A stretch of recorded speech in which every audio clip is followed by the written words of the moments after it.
Social media താരം ജുനൈദിന്റെ മരണവാർത്ത സഹിക്കാൻ വയ്യാത്ത സമയത്താണ് വീണ്ടും മറ്റൊരു മരണവാർത്ത മലയാളികളെ കണ്ണീരിലാഴ്ത്തിയിരിക്കുന്നത്. മലബാറിലെ മാപ്പിളപ്പാട്ട് വേദിയിലെ ഹരമായിരിക്കുന്ന ആ ശബ്ദമാണ് നിലച്ചിരിക്കുന്നത്. കീഴ്ക്കുന്ന് ഇറക്കത്തിലുണ്ടായ കാറപകടത്തിലാണ് മാപ്പിളപ്പാട്ട് ഗായകനായ ഒളിയിൽ ചിറക്കൽ ഹൗസ് കെ.ടി. ഫൗജാസ് മരിച്ചത്.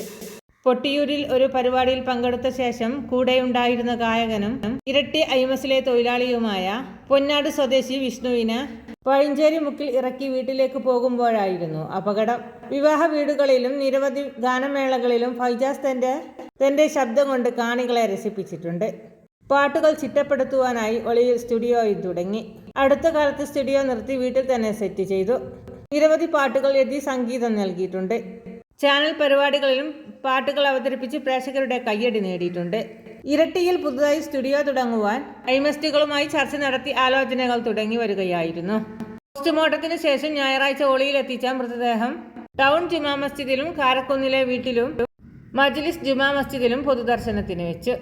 വൻ ജനാവലിയുടെ സാന്നിധ്യത്തിൽ ഒളിയിൽ പഴയ പള്ളി ജുമാ മസ്ജിദിൽ കബറടക്കുകയായിരുന്നു.